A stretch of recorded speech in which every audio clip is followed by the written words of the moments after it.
मेरी ओर से सभी बहन भाइयों को राम राम। मैं अमावस्या माघ शीर्ष अगहन अमावस्या की कथा कहना चाहती हूँ। आप ध्यान से सुनो। एक गांव में एक साहूकार रहता था। उसके 7 लड़के और 7 बहुएं थी, एक लड़की थी। तो एक जोगी उनके हर रोज मांगने के लिए आया करता। बहू जोगी को अन्न डाल देती तो वो खुश हो जाता, लेकिन लड़की जब उनको अन्न डालती तो वो ये कहता कि नहीं, मैं तेरे हाथ से नहीं डलवाऊंगा। तू सुहागन तो है लेकिन जल्दी ही तेरा पति मर जाएगा। इसलिए वो लड़की दिन पर दिन बहुत कमज़ोर होती गई। एक दिन उसकी माँ ने कहा कि बेटी, तू इतनी कमज़ोर क्यों होती जा रही है? तो उसने कहा कि माँ, ये जोगी जो मांगने आता है, जब भाभी डालती है तो ये खुश हो जाता है, और मैं डालती हूँ तो ये कहता है कि तुम जल्दी ही दुआगन हो जाएगी। तो माँ ने कहा ठीक है बेटा, तू चिंता मत कर। माँ एक दरवाजे के पीछे छिप कर बैठ गई। जब जोगी मांगने के लिए आया तो उसने लड़की जो थी वो आटा डालने के लिए गई, तो उसने कहा कि नहीं, तू मत डाला करे, तो जल्दी ही दुआगन हो जाएगी। तो माँ ने दरवाजे से आकर कहा कि आप ऐसा क्यों कहते हो, क्यों गालियाँ देते हो? उसने कहा मैं गालियाँ नहीं देता, मैं ऐसा कहता हूँ कि ये जल्दी ही इसका पति मर जाएगा। तो उसने कहा कि आपको अगर यही पता है तो आप इसका हल भी निकालो। तो उसने कहा ठीक है। 7 समुंदर पार एक धोबिन, एक गाँव में एक धोबिन रहती है। वो मार्गशीर्ष अगहन अमावस्या का व्रत करती है। अगर वो व्रत का फल इसको दे दे तो ये सुहागन ही रहेगी। तो उसने माँ ने कहा ठीक है। माँ थी जो वो उसी दिन घर से चली गई, और थोड़ी दूर जब थोड़ी दूर गई तो बहुत ज़्यादा धूप हो गई। वो एक पीपल के पेड़ के नीचे बैठ गई।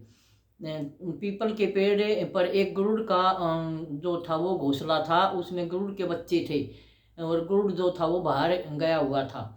तो एक सांप निकला और उनको डसने के लिए, बच्चों को डसने के लिए ऊपर चढ़ने लगा।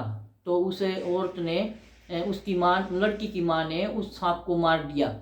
जब गरुड़ आया तो उसने देखा कि खून पड़ा है, मेरे बच्चे जो है वो इस औरत ने मार दिए हैं। उसने कहा कि मेरे बच्चे आपने क्यों मारे?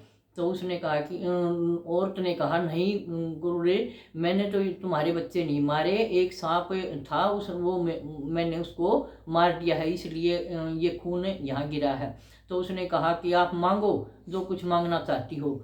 तो औरत ने कहा कि मुझे 7 समुंदर पार एक गांव में एक धोबिन रहती है, मैं उसके घर जाना चाहती हूँ। अगर आप मुझे पीठ पर बैठाकर वहाँ छोड़ आओ तो ठीक है। तो उसने कहा कि हाँ, मेरी पीठ पर बैठ जा। तो वो लड़की की माँ पीठ पर बैठकर उस धोबिन के घर चली गई और छिप कर एक जगह बैठ गई। उन दो जो धोबिन थी उसके साथ उसकी भी 7 बहुएं थी। वे आपस में काम के ऊपर लड़ाई झगड़ा करती रहती थी।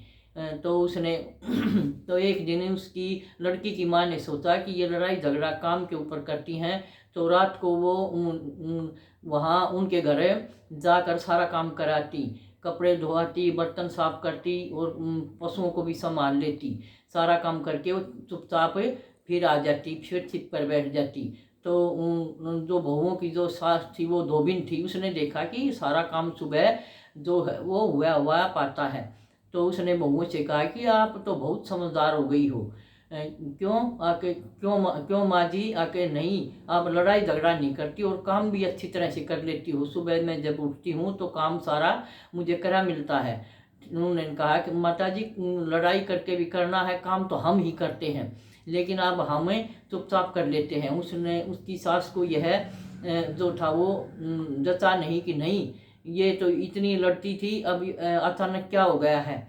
उसने रात में एक दिन छुप के देखा तो एक औरत आई बाहर से और सारा काम करके जाने लगी। तो उसने कहा कि रुकी, तुम कौन हो?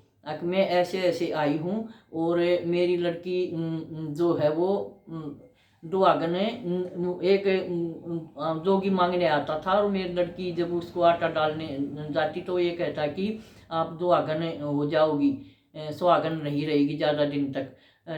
तो उसने मेरे को आपके पास जाने के लिए कहा है। आप जो है वो मार्गशीर्ष अमावस्या अगहन अमावस्या का व्रत करती हो तो आपका फल, मेरी लड़की को अगर मिल जाए तो लड़की सदैव सुहागन रहेगी। ठीक है, उसने कहा ठीक है। जो तो उसने क्या कहा कि मैं बहुओं से कहा कि मैं तो इनके घर जा रही हूँ, इन औरत के घर जा रही हूँ, और आप अपने ससुर को संभाल लेना, वो बीमार रहता था। एक तेल के उसमें जो था तेल के कुंडे में उसने कहा कि तेल सरसों का तेल डाल देना घी के कुंडे में। ठीक है, बहुओं ने कहा ठीक है।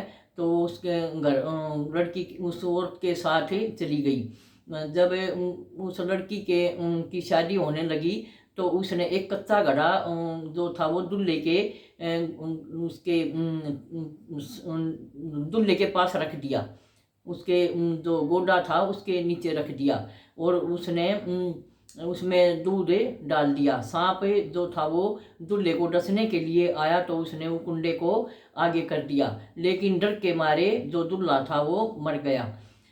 तो उसने जो सिंदूर था वो माथे से निकाल कर और अपने लगाया, और अपने काजल से उसने उसकी आँखों में डाला, और वो उसको उंगलियों में लगाकर उसको छींटा दे दिया। तो जो दूल्हा था वो जिंदा हो गया। तो उसने कहा कि मैं अब अपने घर जा रही हूँ।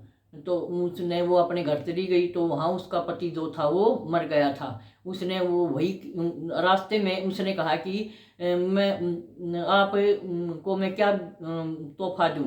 तो उसने कहा कि मेरे को एक तो घड़ा दे दी।